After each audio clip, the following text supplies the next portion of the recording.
हाय दोस्तों, sorry for background noise, थोड़ा manage कर लीजिएगा।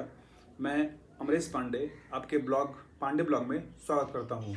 जैसा कि मैं इस चैनल पे और एक प्लेलिस्ट है इंग्लिश रीडिंग, उस पर मैं सिर्फ इंग्लिश बात करता हूँ कि आपकी इंग्लिश रीडिंग स्किल कैसे इंप्रूव हो, और साथ साथ आप जब स्पीकिंग करने जाए तो उसके लिए आपको वोकैब सेक्शन जो है आपका स्टोर कितना है उस पर मैं हेल्प करता हूँ। ये वीडियो उन सभी के लिए है जो इंग्लिश सीखना चाहते हैं, इंग्लिश बोलना चाहते हैं, इंग्लिश जानना चाहते हैं, और हाँ, जो कंपटीशन एग्जाम की तैयारी कर रहे हैं उन लोगों के लिए भी ये इंग्लिश सेक्शन वोकैब सेक्शन के लिए बहुत ही अच्छा काम करेगा, और खास उसके बाद भी रीडिंग कॉम्प्रहेंशन में जो कि बैंकिंग और एसएससी में पूछा जाता है। तो चलिए ज़्यादा वक्त ना गंवाते हुए आज का वीडियो शुरुआत करते हैं और आज का द हिंदू एडिटोरियल पढ़ते हैं। ये रहा आज का Hindu editorial. Timely warning, SC मतलब supreme court, caution against harassing those needing help will deter ill-advised action. The Supreme Court has issued a timely warning to the states against any attempt to clamp down on the dissemination of information about the serious health crisis besetting the country, or calls for help through social media from citizens affected by COVID 19. The comment, obviously, in response to the utterly despotic threat issued by UP Chief Minister Yogi Adityanath that those spreading misinformation or rumor would be detained under the National Security Act and their property seized will surely help prevent ill advised action by the police and the administration to treat appeals concerning shortage of hospital beds, medical oxygen and vital drugs as attempts to bring the government into disrepute. इतना का meaning समझते ही ये बोल रहा है कि supreme court ने बोला है, इशूड टाइमली वार्निंग बोला है स्टेट गवर्नमेंट मतलब उत्तर प्रदेश को कि आप देखिए क्या कैसा इन्फॉर्मेशन चल रहा है सोशल मीडिया पे सिटीजन्स को COVID-19 जो इफेक्टेड हैं। फिर से the comment obviously response to the utterly despotic, बहुत ही ख़राब है, बहुत ही बिल्कुल रूप से ये सब सही नहीं चल रहा है। स्प्रेडिंग मिस इन्फॉर्मेशन मतलब मिस इन्फॉर्मेशन बहुत ज़्यादा स्प्रेड हो रहा है। तो उन्होंने कहा है कि ऐसा यदि कुछ होता है तो वो NSA के अंडर आएगा, नेशनल सिक्योरिटी एक्ट के अंदर, उसकी प्रॉपर्टी सीज कर दी जाएगा। जो र्यूमर फैलाएंगे, स्प्रेडिंग मिस इन्फॉर्मेशन फैलाएंगे कि बेड नहीं है, ऑक्सीजन नहीं है, इन सब को लेकर के, क्योंकि इससे सरकार की छवि खराब होती है, बदनाम होती है। The police in Amethi registered an FIR against a man who appealed on Twitter for an oxygen cylinder for a family member for allegedly circulating a rumor and seeking to cause fear and alarm.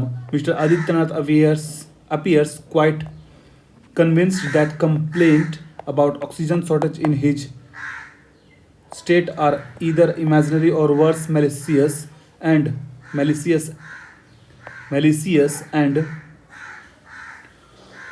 wants to treat them as an attempt to spoil the atmosphere.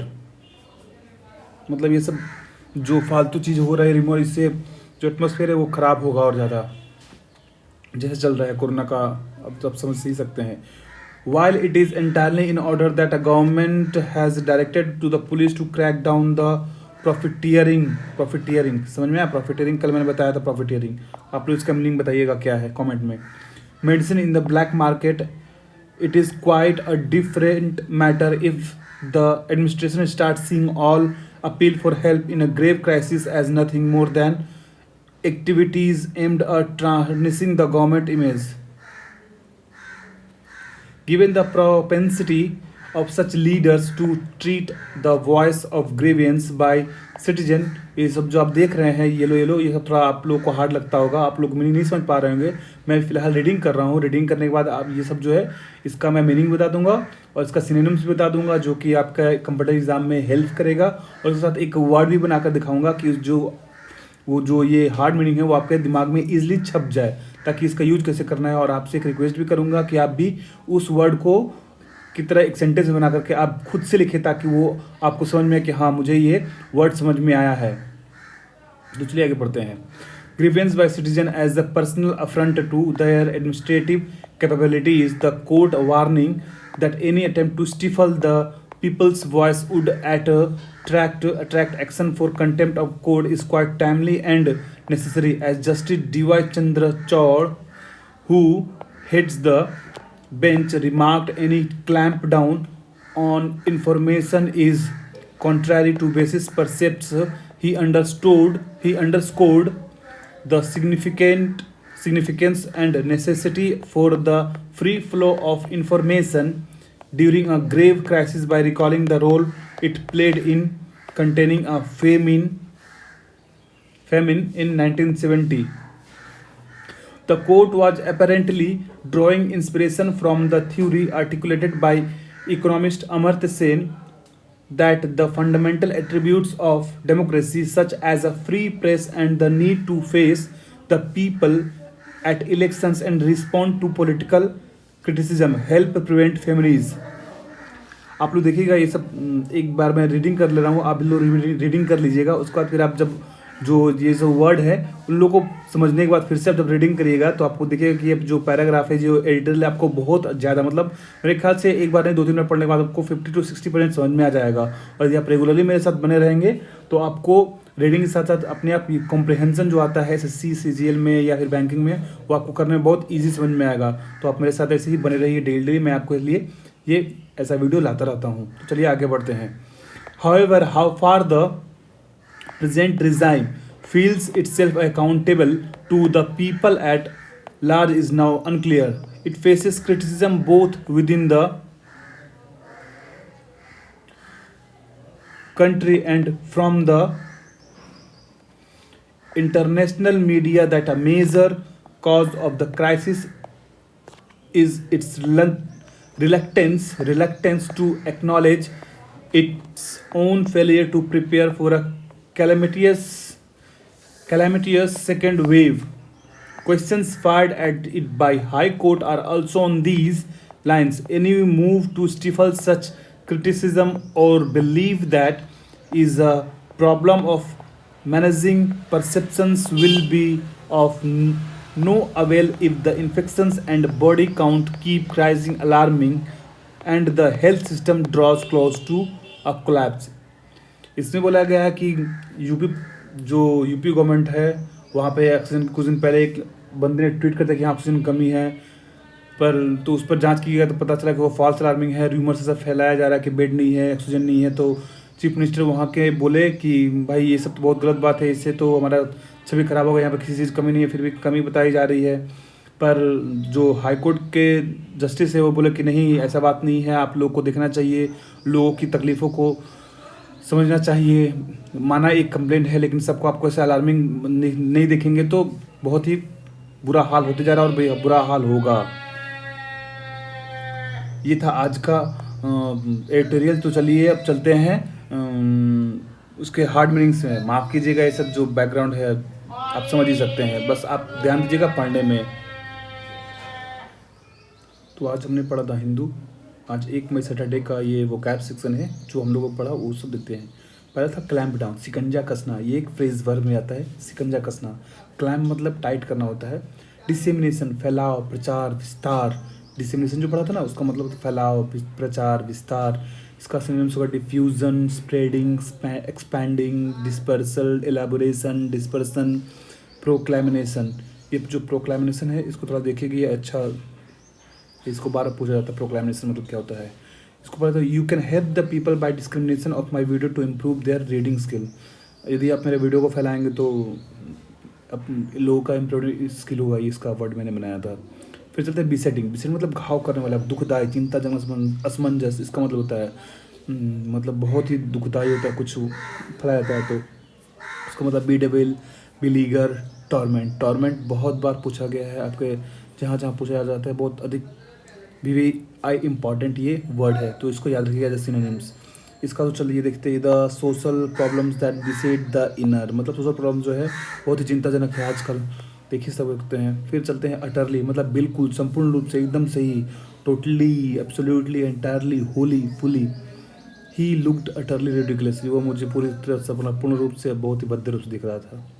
फिर despotic, निरंकुश, तानाशाही, अत्याचार। इसका मतलब होता है मतलब technically मतलब जनरल करते हैं ये प्रोसिक्यूटर ये भी देख लीजिए, केसेरियन, ये बहुत ही फेमस वर्ड है, केसेरियन इंपॉर्टेंट वर्ड है, इसको याद रखिएगा। और डेस्पोटिक रिजाइन मतलब एक अत्याचारी व्यवस्था, शासन व्यवस्था, रिजाइन आपको बाद में मिलेगा इस वर्ड में ही। र्यूमर, अफवाह, जानते हैं, चुगली करना, गप्पे मारना। तो स्लैंडर्स में एक अच्छा वर्ड है जो पूछा था, और एक कैलेमनी, ये दो वर्ड जो है अच्छा होता है। They were investigation rumours about oxygen crisis in India, समझ रहे हैं कितना ऑक्सीजन क्राइसिस का रूमर्स बन रहा है या फिर क्या है पता नहीं। फिर डिसरेप्यूट, डिसरेप्यूट मतलब बदनामी, अपसे, निंदा करना, कलंक, मतलब किसी का निंदा करना। इसका होता है disgrace, same, infamy, stigma. Stigma बहुत ही इंपॉर्टेंट वर्ड है, इसको थोड़ा ध्यान दीजिएगा। और हाँ, इसका ये मैंने इसलिए लिख दिया क्योंकि आप लोग इसका सेंटेंस में कमेंट में ज़रूर लिखिएगा। इसका मैंने इसलिए आपको एक ये होमवर्क दिया ताकि पता चले कि हाँ आप लोग देखते हैं अच्छे से, आप लोगों को आता है। एलिजेडली, कथित तौर पर। रिपोर्टेडली, सपोजली, रिपोर्टली, इसका मतलब होता है he was allegedly a leading participant in a coup attempt, मतलब वो पार्टिसिपेट किया एक काउप अटेम्प्ट, मतलब एक सभा में। कथित तौर पे मतलब हाँ जहाँ था। फिर से मैं लिखी दुर्भावनापूर्ण, मेलिसियस। यहाँ और एक बात बताऊँ, ये जो मेल देखते हैं ना हमेशा नेगेटिव सेंस में होता है, तो उसका देखिए सुनिए, मेलिफिशियंट, मेलेफेटिक, मेलेवेलेंट, बिटर, वेनमस, द्वेष जो होता है वेनस, रैनकोरस। तो ये रैनकोरस और ये मेल रिलेटेड जितने ये सब पूरे जो वर्ड हैं ये सब अधिकतर पूछे जाते हैं इंग्लिश सिनोनिम्स में। The transmission of malefic software such computer software, जन्म करते हैं कितना दुर्भावना विद्वेषपूर्ण से मेलिफिक सॉफ्टवेयर जो यूज़ किया जाता है कंप्यूटर में, वायरसेस भेजा जाता है सब में। फिर टार्निशिंग, टार्निशिंग मतलब खराब करना, कलंकित करना होता है। डिफेम करना, एम्बेरस करना, टार्निशिंग किसी को। गोल्ड डज नॉट टार्निश मतलब वो खराब नहीं होता है। And good names can not soil मतलब इसलिए वो मिट्टी में मिलता नहीं है गुड नेम, कलंकित भी नहीं होता है। प्रोपेंसिटी, झुकाव, प्रवृत्ति, उसी चीज़ का प्रवृत्ति होना या झुकाव होना। टेंडेंसी, जानते ना कैसे टेंडेंसी, झगड़ा वाला टेंडेंसी का बोलते हैं। फिर लीनिंग, प्रोक्लिविटी, ये बहुत ही फेमस और ये बहुत बार पूछा जाता है, इंपॉर्टेंट वर्ड, इसको याद रखिएगा। अब प्रोपेंसिटी टू वायलेंस मतलब हमेशा उसका इच्छा रहता है मारपीट करने का ही। फिर ग्रीवियंस, शिकायत करना। ग्रीवियंस तो आप लोग बहुत जगह पढ़े होंगे, लेकिन इसका एक नया वर्ड है जेरेमेड, जेरेमेड, जेरेमेड, ये भी पूछा गया है। फिर टू रिट्रेस जेनुइन मतलब असफलता में से एक कारण होती है, वो शिकायत करते हैं। फिर स्टीफल, दबाना, गला घोटना, पता है क्लैम्प डाउन, दबाना, घोटना, उसी का स्टीफल यहाँ उसका यूज किया, देखिए यहाँ क्लैम्प दे दिया। फिर प्रेस, कंप्रेस, स्टीफल बोले या फिर क्लैम्प डाउन बोले, एक ही होता है वो चीज़। Those in streets where stifled by the fumes, fumes मतलब ये जो है धुआं होता है, मतलब जो रहते हैं स्ट्रीट उनका घुटता है, गला घुटता है, मतलब होता है ना सफोकेशन, उसको बोल सकते हैं फ्यूम्स। उसको कॉन्ट्रारी, विपरीत, विरुद्ध, किसी के विपरीत या फिर विरुद्ध करने से उसका मीनिंग होता है contrary, opposite, against, adverse and repugnant. Repugnant बहुत ही अच्छा वर्ड है और बहुत बार पूछा गया है एसएससी में और बैंकिंग में भी। He ignored contrary advice and agreed to the deal, मतलब वो मेरा विपरीत एडवाइस को ठुकरा कर डील को अग्री करती है वो। परसेप्ट, ज्ञान होना, बोध होना, प्रत्यक्ष ज्ञान का एकदम परसेप्शन होता है। रियलाइजेशन, कोई रियलाइज हो गया भाई हमको हाँ ये करना है, हमको गलती हो गई हो, तो उसका ये वर्ड है। You have ability to percept your skill, तुम्हारे पास ज्ञान है, बोध है, तुम्हारे पास वो क्षमता है तुम्हारे खुद के पहचानने की स्किल क्या है भीतर। और आप सभी के पास यदि आप ये वीडियो देख रहे हैं तो आप जानते हैं कि हाँ मुझे इंग्लिश सीखना है, अपने इंग्लिश पे अच्छा काम करना है, तो आप ये वीडियो देख रहे हैं और आपका ज़रूर से ज़रूर आपका इंग्लिश अच्छा होगा। फिर चलते फेमिन, अकाल, सूखा, कमी, मतलब इसका मतलब डर्थ, इसका भी सूखा होता है डर्थ। स्टारवेशन मतलब भूखे साथ नहीं मरता, सूखा। शॉर्टेज मतलब कमी होती है, ये सूखा मतलब कमी होगा। फिर स्कैरसिटी, ये स्कैरसिटी भी एक अच्छा वर्ड है, आपको याद रखिए स्कैरसिटी, बार पूछा जाता है। ड्रॉट मतलब सूखा, ड्रॉट को भी सूखा होता है इसका। Drought could result in famine throughout the region. Articulate, स्पष्ट, व्यक्त, साफ साफ बोल देना होता है। Clear, apparent, straightforward, eloquent, eloquent और लूसिड, ये जो दो वर्ड है बहुत अच्छे वर्ड है जो बार बार पूछा था, इंपॉर्टेंट वर्ड है। They were enable to articulate their emotions, वो अपना इमोशंस नहीं व्यक्त करता है साफ साफ रूप से। एट्रीब्यूट्स, गुण विशेषता, किसमें होता है ना गुण विशेषता, उस तरह से एवरीबडी हैव देयर एट्रीब्यूट्स का कुछ ना कुछ गुण विशेषता होती ही है। और एक बात, मैंने आप लोगों को एक इसमें एक गलती, मैंने कुछ वर्ड मतलब दिया है, आप लोग को वो वर्ड खोजना है। जी हाँ, वर्ड आप खोज लेंगे तो समझ में आएगा कि हाँ आप देखते हैं अच्छे से। फिर रिजाइन, बोलते हैं रिजाइन, शासन व्यवस्था, प्रशासन, इसका होता है system, order, governance, administration, authorities. Present resign is unclear about the responsibility, आजकल की शासन व्यवस्था को क्लियर नहीं क्या करना है क्या नहीं, उत्तरदायित्व सब नहीं है। रिलक्टेंस, रिलक्टेंस मतलब अनिच्छा, अरुचि, अरे यार मेरा रुचि नहीं है, इच्छा वाला बोलते हैं ना। अनविलिंग सेंस, डिसइंक्लिनेशन, डिसइंक्लेशन, ये थोड़ा याद रखिएगा।